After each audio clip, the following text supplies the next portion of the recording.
You're gonna go in the back seat, okay?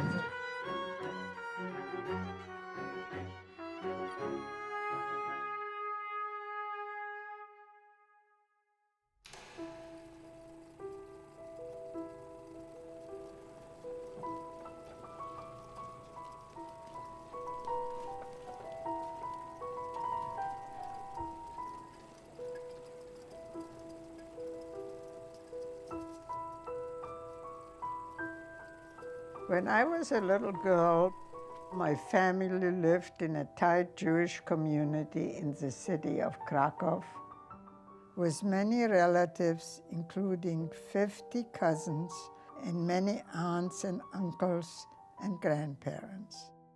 The Red Hat is a book my sister Hanka wrote, and it describes my sister's experiences as a small Jewish girl in Poland and our family's struggles and miraculous escape from the ghetto and the Nazis.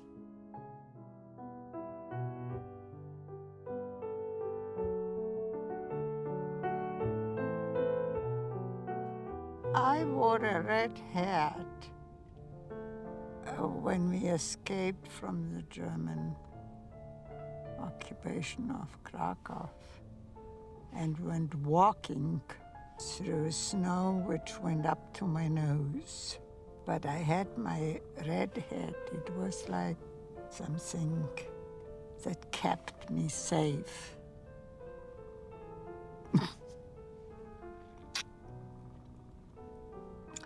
So I wear a red hat now.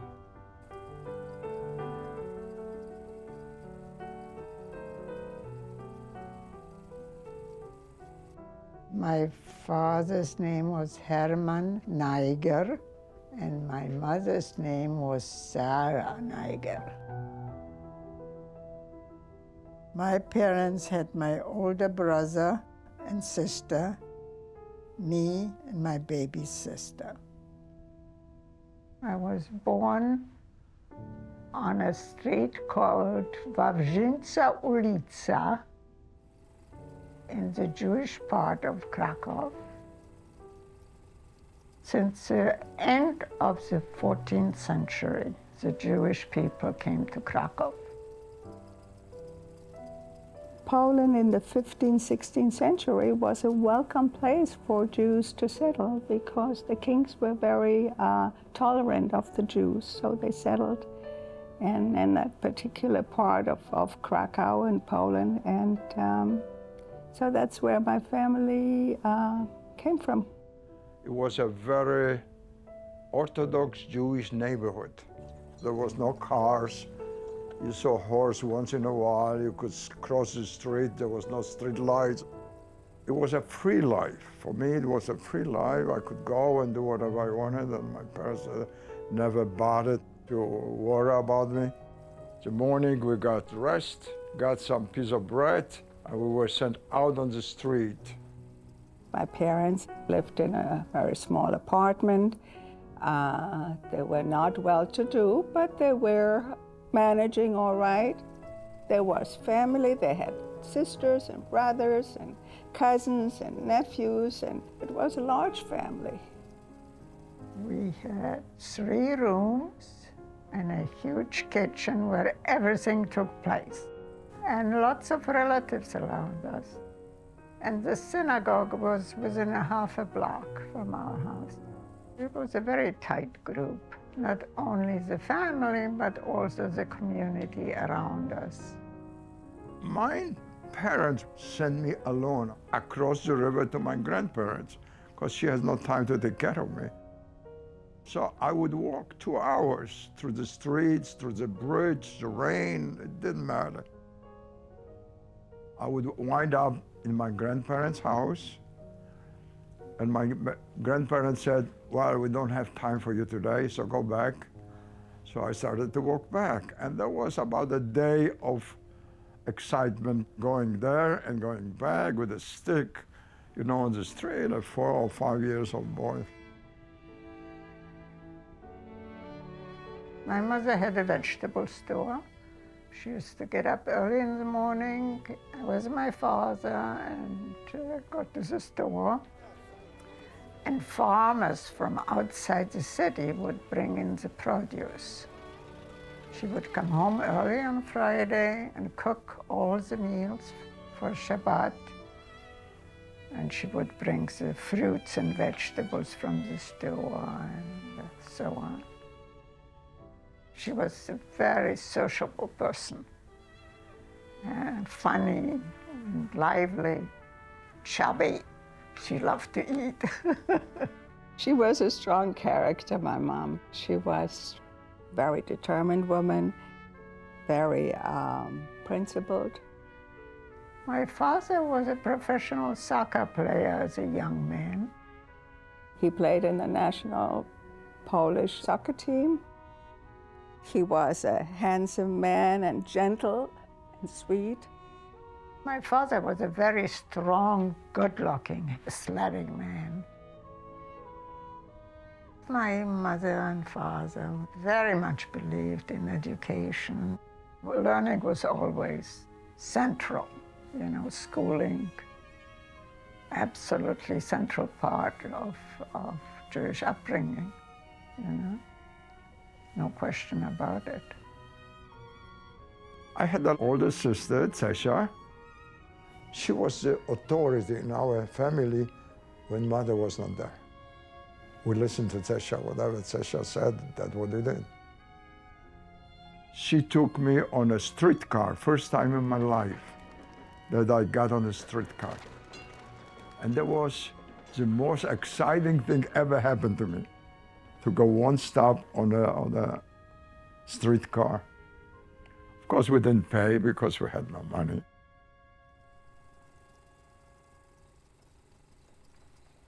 It was a different life. It was kind of like you see it in the old movies sometimes. That's how it was. Till the war started, that's changed everything.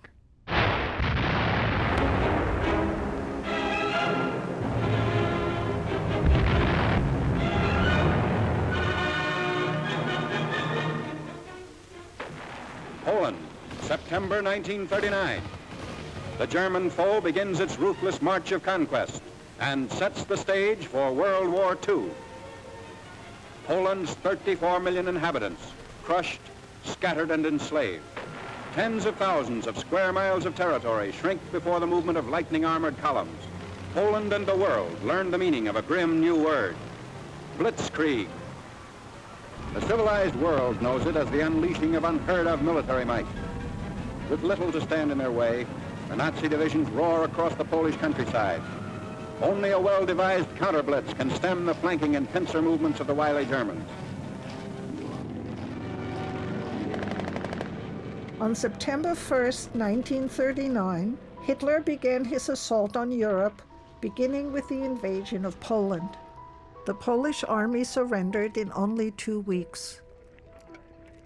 In 1939, the war started. I remember the first airplanes flying over our houses from Germany. They were dropping bombs, but not explosive.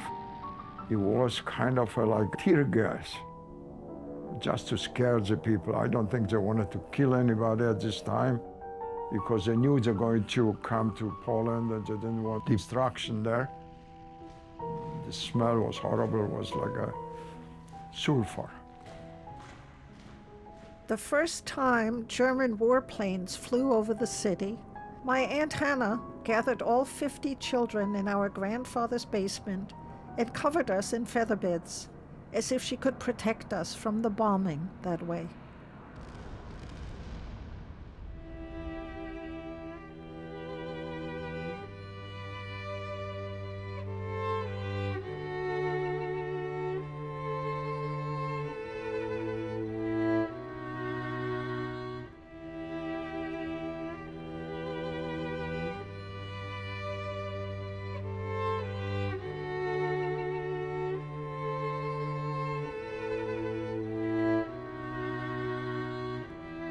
One dark day, Nazi soldiers came into our house. They took everything of value and told us to prepare to leave. They came into our apartment. They went into every Jewish home, took out all the valuables. With the clothes on our back, we each packed an extra pair of shoes in a small bag as we were forced to leave our home. And once the ghetto was established, everybody had to leave their homes and was brought into the ghetto.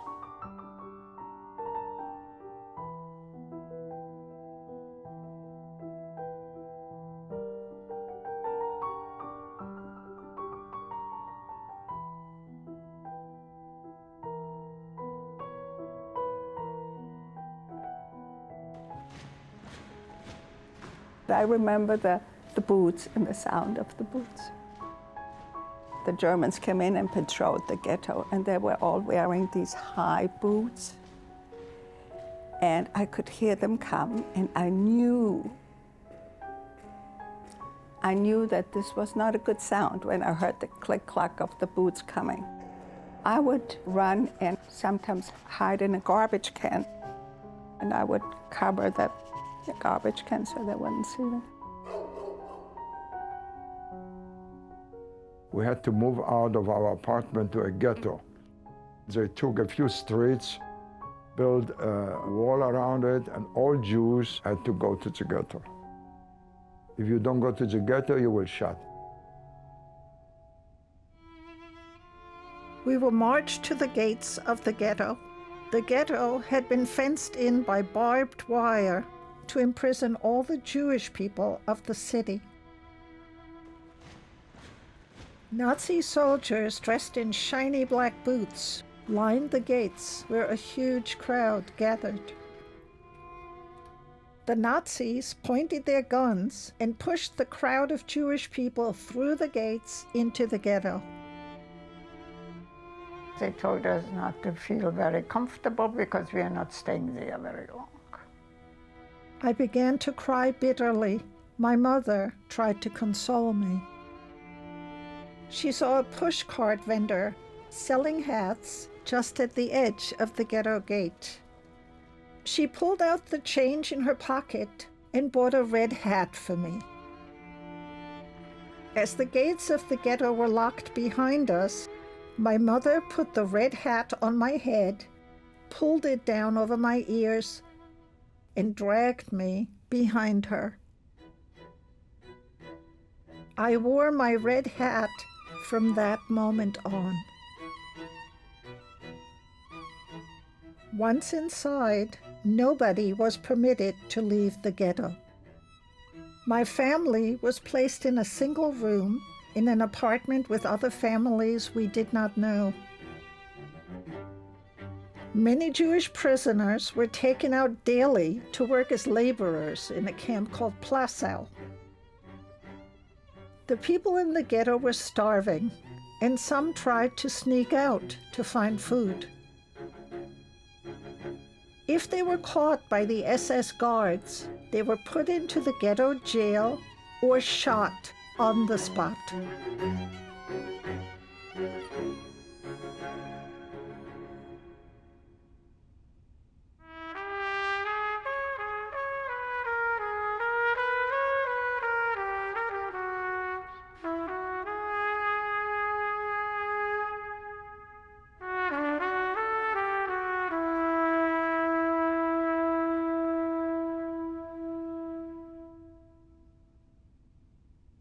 I remember a boy, his name was Marcel. And I used to sit on the stoop of our house and watch him on his bicycle. He had a bicycle, and he used to parade himself up and down the street and show off tricks. And he knew I was sitting there watching him. And I always used to wave, and you know. It was very nice. And one day, he didn't come. He was gone. You knew what happened to people who disappeared. He was deported to the camps.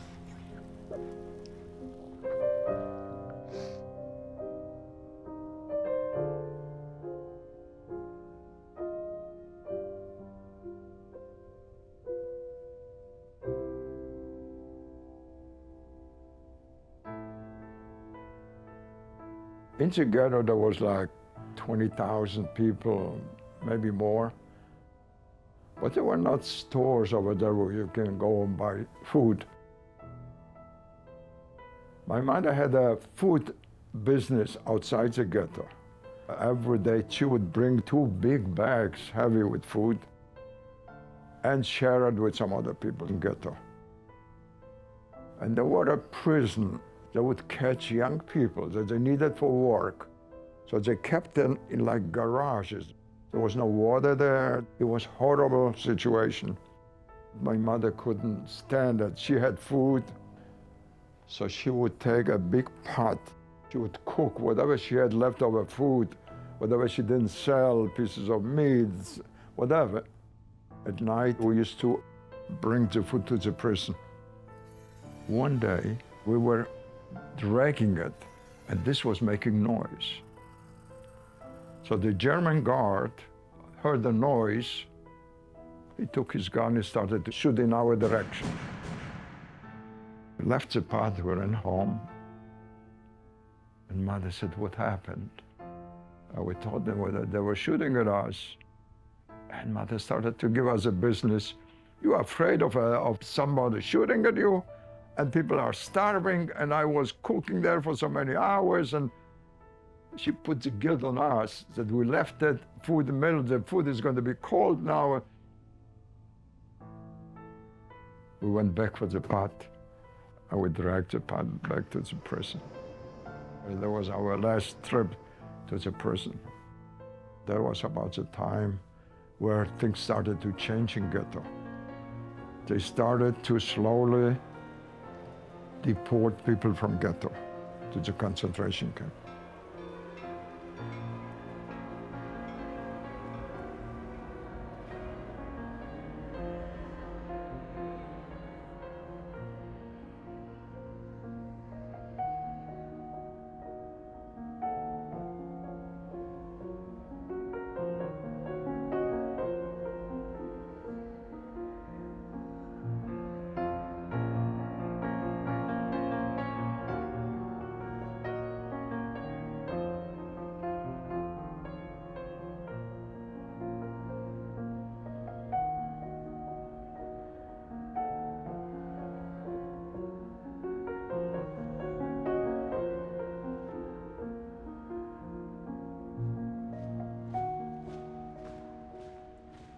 We always knew to run and hide when we saw those shiny black boots coming.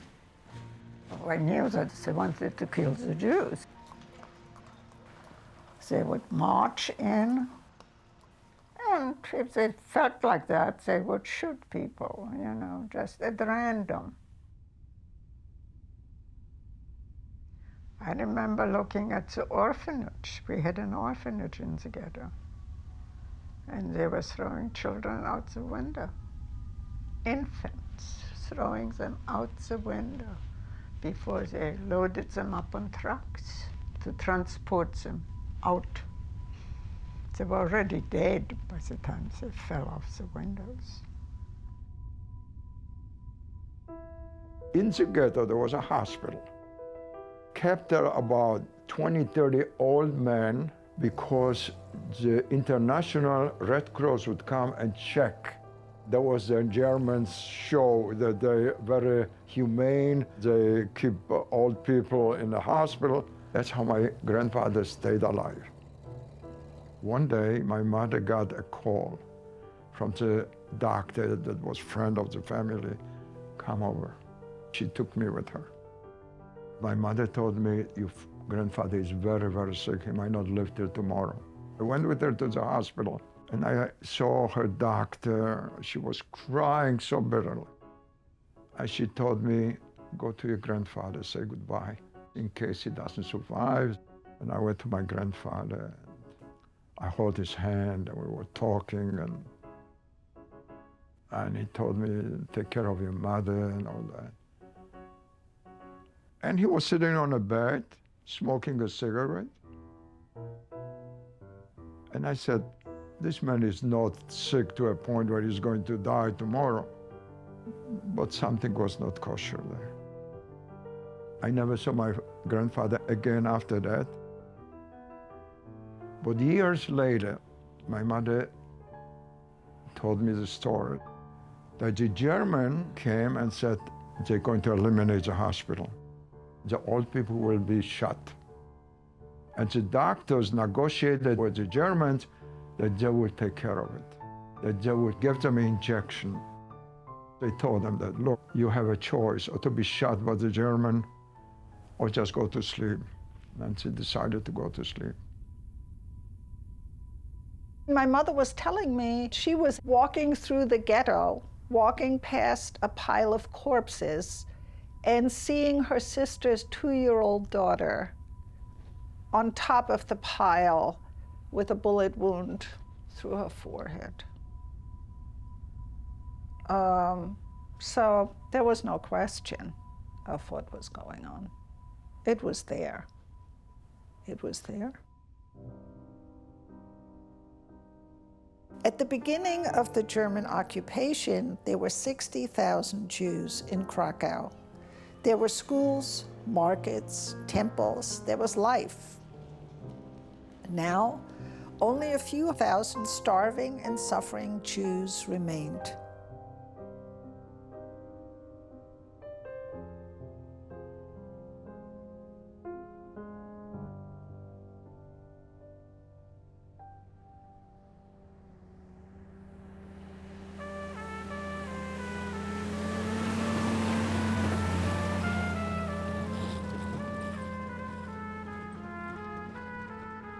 A truck came to the front of our house, and some soldiers jumped out, and there was a butcher of Krakow among them. His specialty, shoot little children. He was a murderer, incredible. He was the guy who was in charge of eliminating everybody who was not in an age of employment, of working. We were warned not to leave the house, because on the street, if they would find some children, they would kill them. So they came, we heard the truck stopping in front of our house, and the door was closed, we shut off the light, we were sitting quietly. There was nothing we could do. This building had like 4 stories, and these apartments was one on top of the other. They started to run up the stairs. We heard the boots, you know, one after the other. The soldiers would break the doors with the rifles, and he would go in there. He was the shooter. And whoever was alive, he would just shoot. And we could hear it, because they were screaming from fear. So we hear the screaming and screaming and shooting and quiet. And that would go like that from floor to floor to floor. Above us, there was my friends. I used to play with them. We heard that they broke the door there. And we heard these children screaming, but they were shut. And it was quiet. And we were the last one, because we were on the bottom floor. And he got in. His uniform was full of blood, like a butcher. And he had a gun in his head. And he stood there like very calmly. He put his hand into his pocket. He pressed it, and the magazine of the bullet came out. And he put one bullet after the other, 1, 2, 3, 4, 8 of them, or 6, I don't remember. And we were standing and watching him doing it. Then he put the magazine in, and he pointed the gun. I was so scared. I didn't want to die. I was thinking, I am 12 years old. And I knew that the bullet is going to come to my head any second. My mother said, close your eyes. And the door opened, and a soldier got in. He said to him something in German. And he looked, I remember him looked, and then he put the gun in the holster and walked out. I don't know what the soldier told him. I cannot imagine what he told him that he didn't shoot us. He shot everybody. This man killed hundreds of people. Why would they stop at us? We don't know.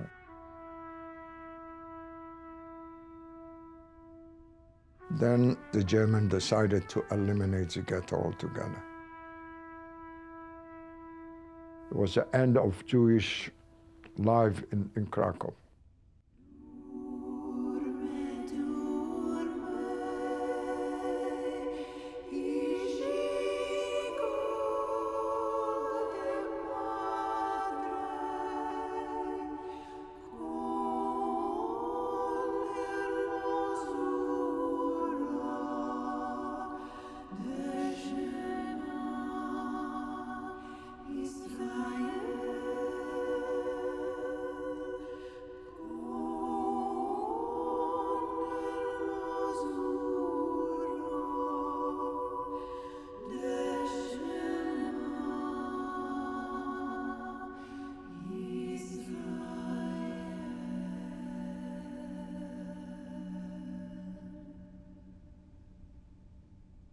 They had reached a stage in the ghetto where they were making families dig their graves, strip naked. The family got into the hole, and then the Germans would throw grenades in. My mother said, that's it. We are going. What can we lose? Either we'll survive, but we don't want to end up like that. My father, from what I've been told, said that we're going to die, but I'm not going to just stand by it and wait for us all to be killed and shot. I'm going to go for it and try to get out. My father used to be a quite famous soccer player. There was a Christian team, and he had Christian friends who lived in Krakow, outside the ghetto. My mother had a food business outside the ghetto. People who had the business of food, they got a special permit to get out of the ghetto in the morning. They had to come back at night. The German soldier on the gate of the ghetto knew my mother well, because she would leave and come, and she would bribe him very well with food and other things. So my mother took all her savings, and because the permit was to leave the ghetto, she contacted the Christian team where my father used to play. And she told them that our survival depends on them.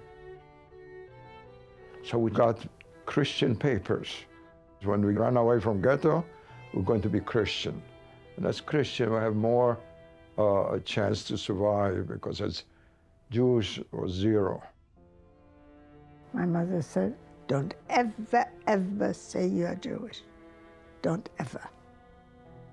They will kill you on the spot.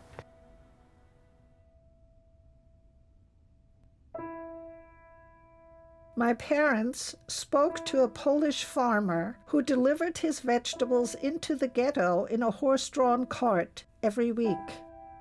He used to deliver his goods to my parents' store before we were locked in the ghetto. My parents approached him about helping our family escape. One dark night, they came in, and we were all ready. They built a kind of a platform underneath the wagon, and one by one, we slipped into the wagon and hid, like we were told. My younger sister was ill at that time. She had pneumonia or a very bad cough, and my mother warned us, not a sound, not a breathing sound, not a crying sound. A wagon came for refuge, to take refuge out of ghetto. They put us in the barrels, all our children, all my sisters, my parents. He covered us with garbage. And we got out of the ghetto without being stopped, asked, questioned. They assumed He had delivered his fruits and he's going home. And we were out of the ghetto. He really risked his life doing it. It was amazing. Nobody expected to survive. That wasn't even the motivation behind making the decision to get out of the ghetto. My father, in fact, had pistols with them, and the agreement was that if they were being stopped by Germans on the way, they would kill the family and each other. It really was a question of how they were choosing to die rather than survive. We stayed in a vacated apartment in the city till false identification papers were prepared for us, saying that we were Poles, not Jews.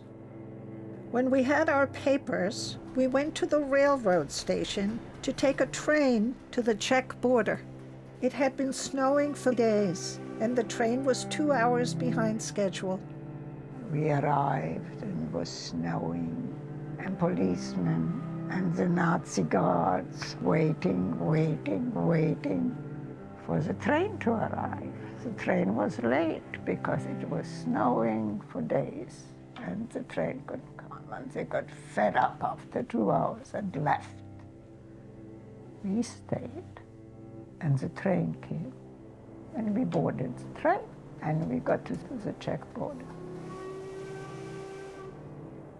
In Czechoslovakia, there were no Germans.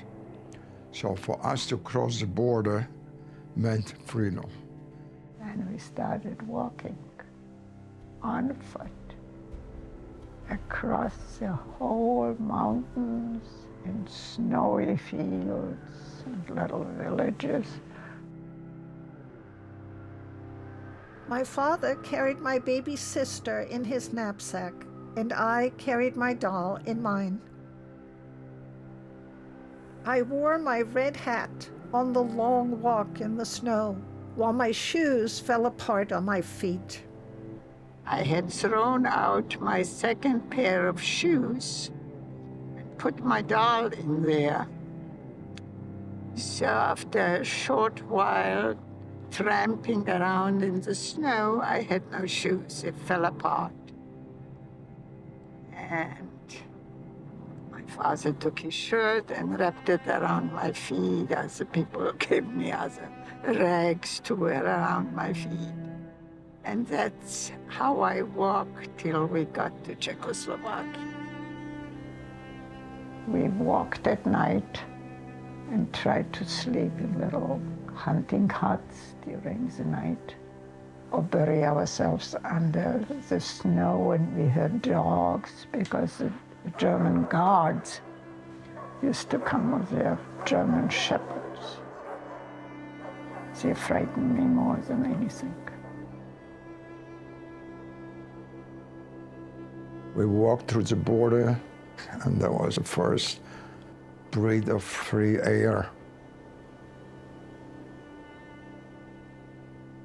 We got to the border, to the Czech border. And the peasant family took us in.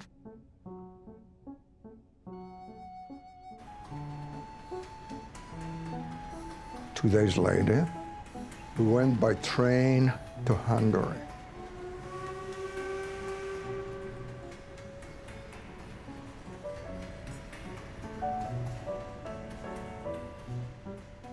Finally, we got across the border to Hungary. And we ended up in a small town on the border. Normal life was going on. People were going about their business. Synagogues, churches, stores, everything functioned. And we walked into a synagogue, and there were people praying. And my parents told them, you know, you have to make provisions to escape, because they're gonna come and get you. They're gonna come here too. And they looked at my parents as if they were crazy. We couldn't convince them. Finally, we got to the railroad station and boarded a train for Budapest. The family dispersed so that we would not be noticed. My mother told me to stand still and look out the window and not make any noise. As the train traveled across the countryside, a man in uniform approached me. He seemed very friendly and began to chat, but he spoke in Hungarian, which I did not understand. I just shook my head. He went to my mama. She couldn't speak Hungarian either. So we were all gathered up, taken off the train. And in Budapest, we were put into a penitentiary. We were taken to jail because we crossed the border illegally. We had false papers.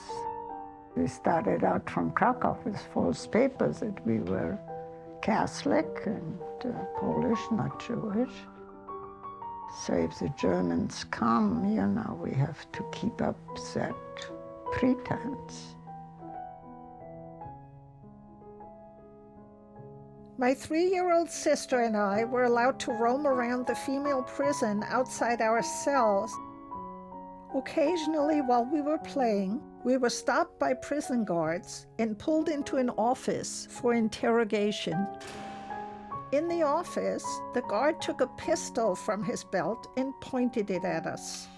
He asked for our names, saying he would shoot us if we did not tell the truth.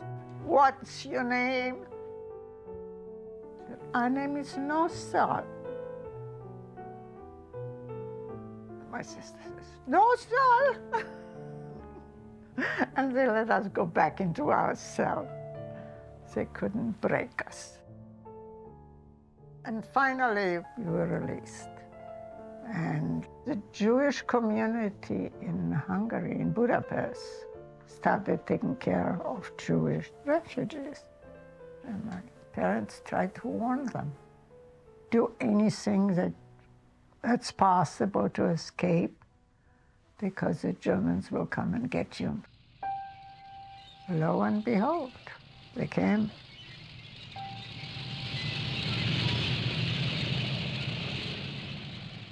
Then the German army invaded Hungary, and we were sent to a German work camp for Polish laborers in the village of Marceli.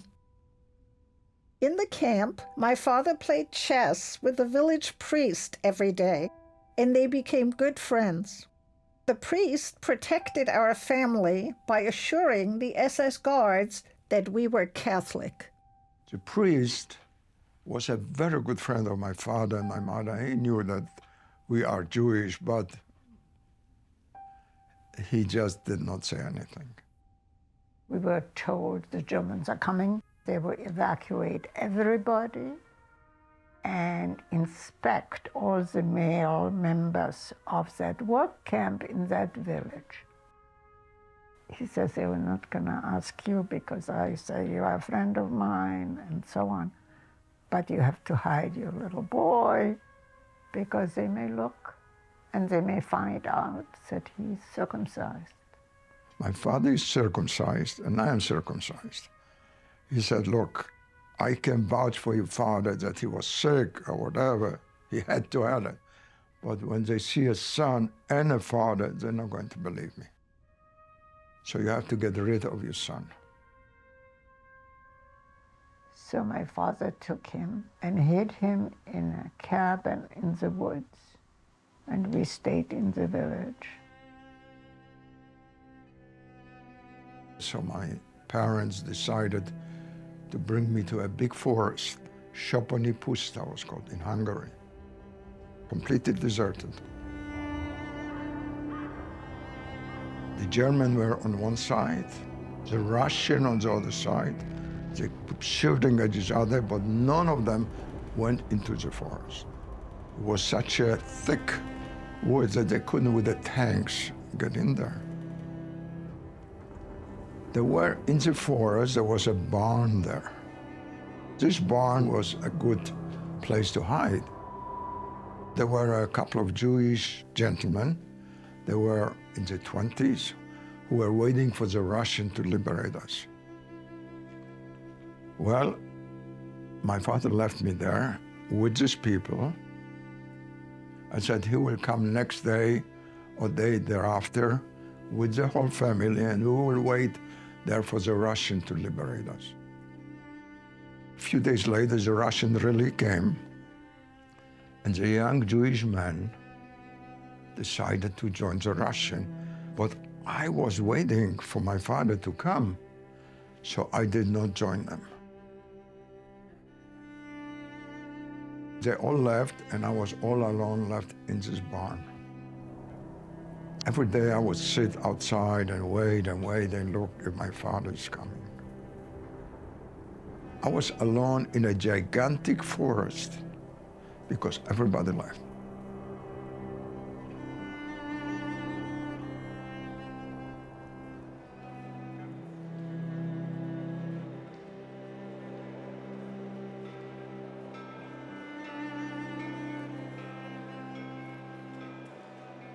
My brother was still hiding in the forest when we were transported from the village. As Russian troops approached the village, the Nazis began to prepare the prisoners to move further west.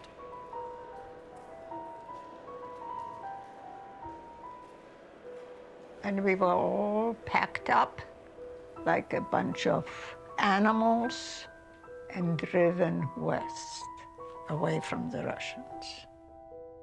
My father had a sled, so he took my younger sister and me on the sled, and we were driven on foot to Austria. My father pulled us along on a sled. Whenever he heard gunshots, he would throw his body over us to protect us from the bullets. After a couple of days, we got on a train. The train stopped, and my mother told me to get off the train. And I went down, and I stood there, and I couldn't budge. I was paralyzed. I was terrified. I was like, I couldn't believe that I was alone in that snow that went up to my nose. And she told me to run, and I couldn't budge. I couldn't move. And my father went down and got me and put me back on the train. And he said to her, "How can you do that? How can you do that? She's a little girl." She tried to save one child at least.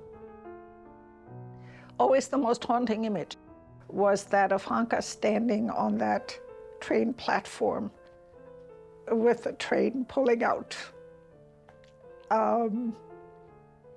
That's the most horrifying image to me. Says everything that was horrific about that time. Who knows what the decision-making was? They were going to put her out of the train, out of desperation, right? Who knows if that wasn't, well, maybe separately somebody will survive. My father said to me when he saw her out there by herself on that train platform, he decided if they were going to die, they were going to die together.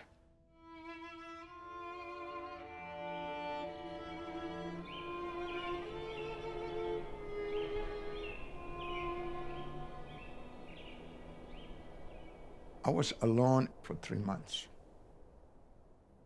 And every day when I decided, that's it, I don't want to, I said, maybe my father will come tomorrow.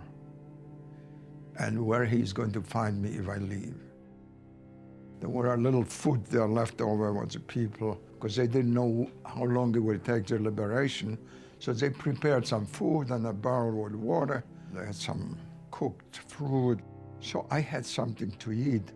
But when my father did not show up, the food ended.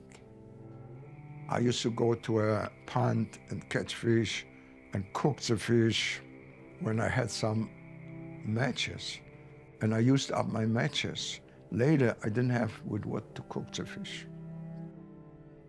But you know, hunger is something so strong that I used to eat raw fish or whatever I found, some eggs from some bird. There was a dog which would come to the barn, used to keep me company. Sometimes, when it was very cold, he would stay with me and keep warm. One day, middle of the night, there was a big explosion. Some kind of a rocket flew into the barn. The whole roof collapsed. But I realized I cannot stay there anymore.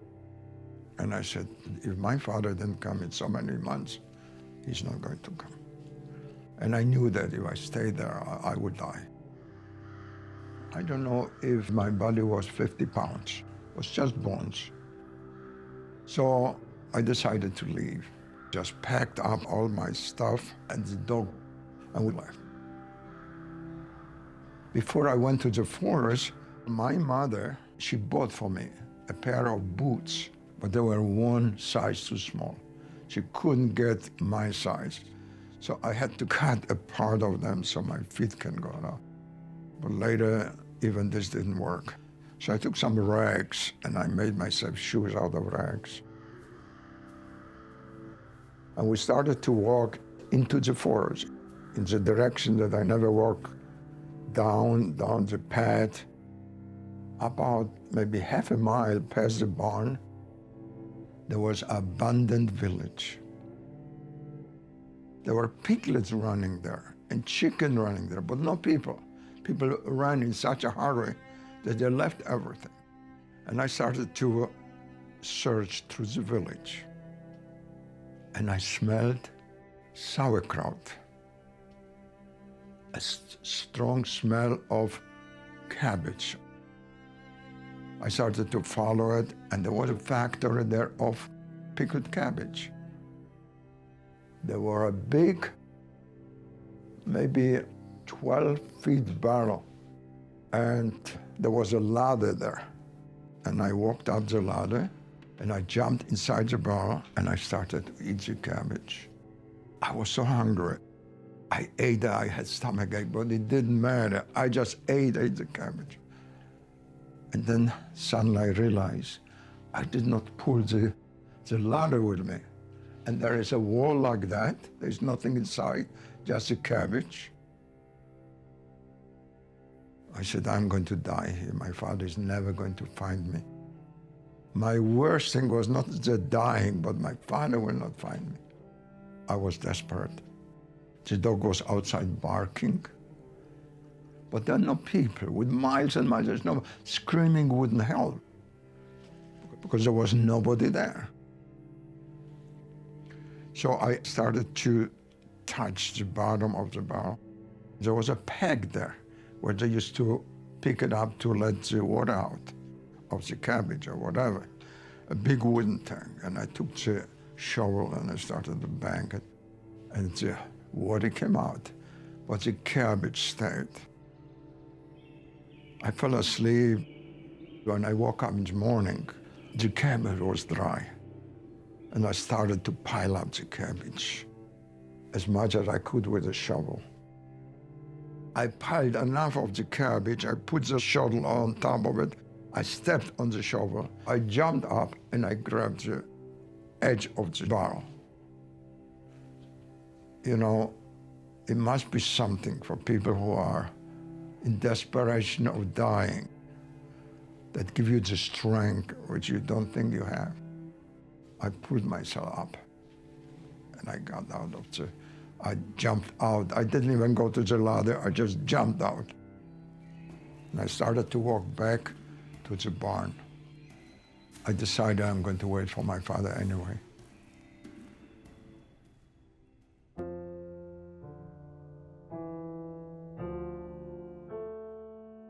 There was a transit camp in Austria, which was a horror of horrors.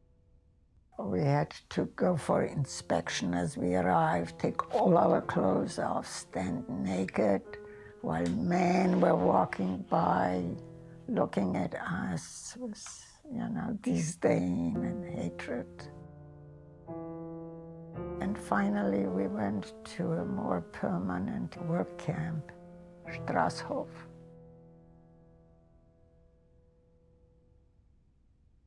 we were given a kind of a little area in a barrack for the family. My sister and mother were working in the kitchen, and I mainly was stealing food. I was very good at it. One day, my mother took me. There was a train stopped, and it was full of food and stuff. So I went with her and climbed up and was throwing down potatoes to her when the guards saw us. He came with the butt of the gun and hit her as hard as he could. Blood was flowing down her face. And because he saw me, he thought that she had a child, otherwise he might have killed her. You know, it was nothing, killing somebody. My father got ill when we were in that camp. He had a kidney attack, had to be hospitalized. We were in terror that they would find out that he is circumcised, a Jew. And the doctor treating him said, "Don't worry, no one will know."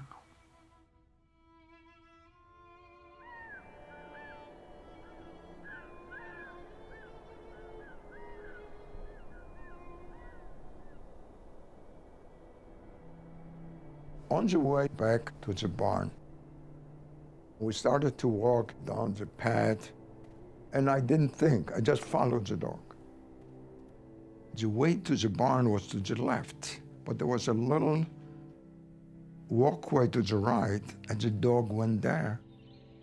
Suddenly see a house, and I went there, and a lady opened the door. A young lady, very beautiful, I remember her, she was very beautiful. She must have been 25 years old. Near her was a little boy. She was holding the boy by the hand. And I thought, I probably died, I am in heaven. No, it cannot be. She kind of became a mother to me. Her husband was taken to the army. He never came back. So she was alone there with the boy. And then the Russian came. I used to go at night or look if my father came to the barn. I should check, maybe my father is there. You know, I was 13 years old and I missed my parents and missed my family. So I used to go there with the dog, and when I come back, this high officer came over, whom we never saw before. And, well, to make a long story short, he raped the woman. After what happened, she became very depressed. She wouldn't talk to us anymore. They provided us with wagon and a driver, and we went to her family. We drove many hours, and they took us out of the forest. I lived with her family there. I would sleep in the barn and chop wood. She said she would not feed me unless I do some work. After living there for a while, I decided to go look for my parents. I didn't want to go through the forest where I lived, but there was a road around the forest. This road and the fields, because there were Russians there and Germans there and Russians there and Germans there, they keep changing and putting mines. I went through the minefield, and at the beginning of the minefield, I smelled something very strong. When I came close, there were big craters full of dead soldiers, never covered. Horses, dead soldiers, German, all German. The Russian probably threw them in there, but they never covered them. I said, well, I'm not going to go where the grass is, I will go where the craters are. Over there are no mines because the people are dead already. There was crater by crater, and there were millions of flies. Sometimes I had to walk literally on the dead people, on the dead soldiers. The smell was incredible, horrible. You couldn't breathe. And I walked, and I heard the mines exploding, or the people trying to clear the fields because they needed to plow. Finally, when I arrived in the village, a friend that I knew, because I lived there for a year or so, I asked him what happened to my parents. They said they were shot. They were killed by the Germans. Well, then I realized I am an orphan. So I walked back to Krakow. After a few months, a man who was in the same village that my parents were, he moved to Krakow. And the lady that I was with her, she knew him. And somehow this way, she said, look, take the boy, because there's no future for him. Here he's going to chop wood for the rest of his life. In Budapest, there was an orphanage for Jewish children. And they gave him some money to bring me to Budapest, to the orphanage.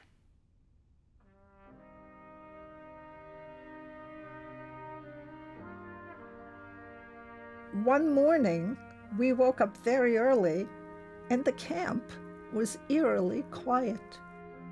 There were no commands or shooting in the courtyard. Not a sound could be heard. It was as if the whole town had died. We saw Russian tanks parked right in our view. All around our camp, there were Russian tanks. And we didn't dare to go out. We didn't think it was real, that it was safe. We were waiting and waiting. All the Austrians had fled, and the prisoners started crawling out of their barracks and looking. And finally, at last, the war was over.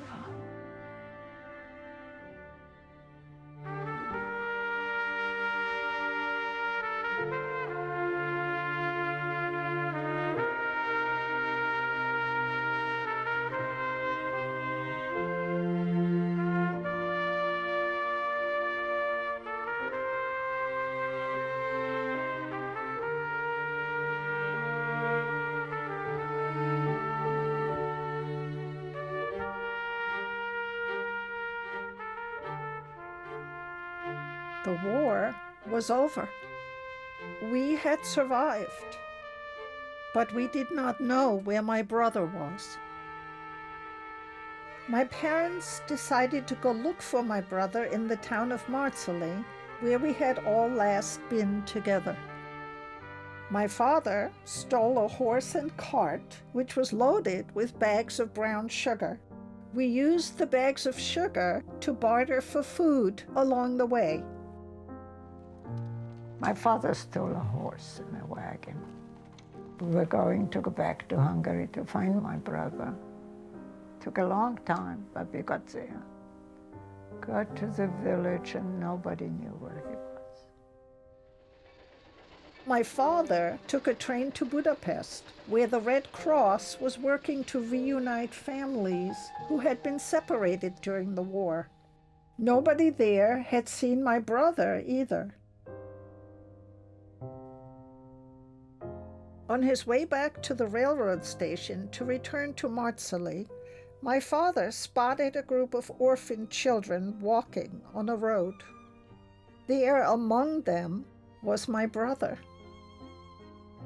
Well, I stayed in the orphanage, and I started to learn how to write and read because I never went to school. So I had a book, A, B, C, D, and I would walk on the street, and I'd pick up my head, and my father is there. My father knew that I'm alive. He found out in the village that I was there looking for them. So he knew that I'm alive. He went to look for me in this orphanage. I didn't know he's alive. So when I saw him, I thought I'm I'm dreaming. I said, it cannot be true. I mean, Well, the joy of joys, unheard of. He was just beside himself. He grabbed him and ran to the train to bring him to us. And the commotion that you can imagine. Screaming and crying was unbelievable, unbelievable joy. How can you be so lucky? I found my father. And my father and my family survived the war. Of course, I hugged him. But to be honest with you, I never forgive my parents for leaving me in this forest. As a 13 years old boy, be abandoned in a forest by parents, it's painful.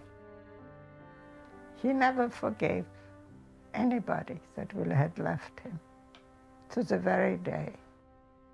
They made a very painful decision, me or the family. If I would go back, the German would find us, send us to concentration camp, that would be the end. So the only way for them to survive was without me.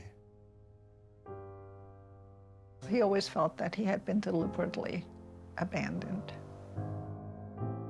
It doesn't matter if he was or wasn't. What matters is that he thinks he was, and he believes he was. To tell you the honest truth,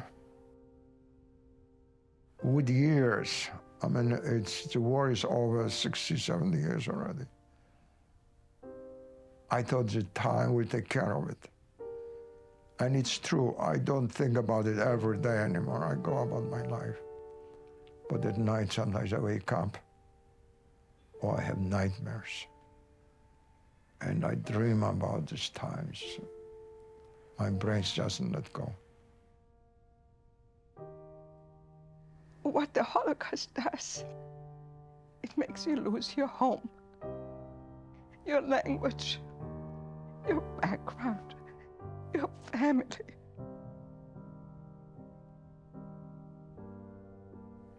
You're never at home again. All your life, you look for it somewhere, someplace, with somebody. But this is what it's been like for me.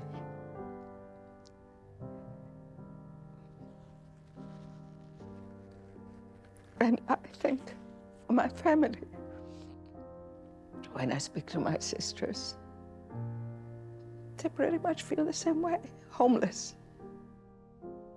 When you listen to the whole story, it's incredibly heroic. And it's kind of a reminder of what, you know, very regular people are capable of.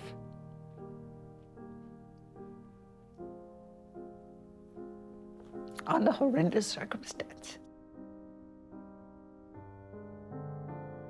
When I really think about them being young people in their 30s with 4 small children going through something that cannot be described.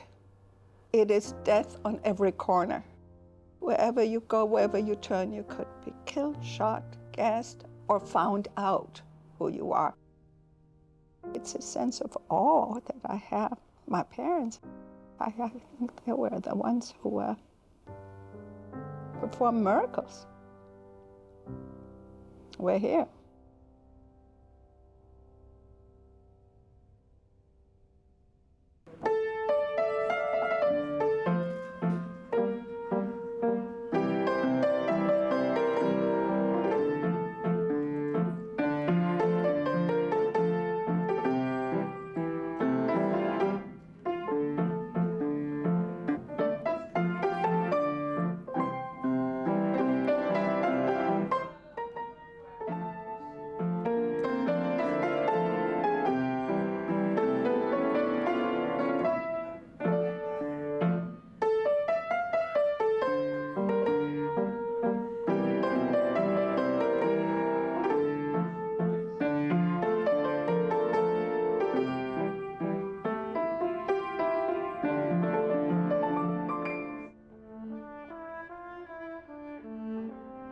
I attribute our being together to the war.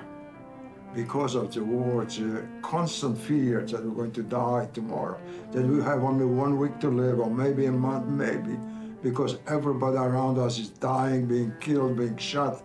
So we knew that our lifespan is just counted by months or weeks or days. So that kept us maybe more together than it would be if this would not exist. If I would have to think of a reason, it's a very obvious one. It's what we went through, and we have those parents and we have those experiences, and no one else in the whole world has these experiences. That is one aspect of it. We also have fun together. We have the best time together when we get together. Yes. Like no one else. We can laugh and we can carry on and we can tell jokes like no one else. So We can also cry. and we can also cry together.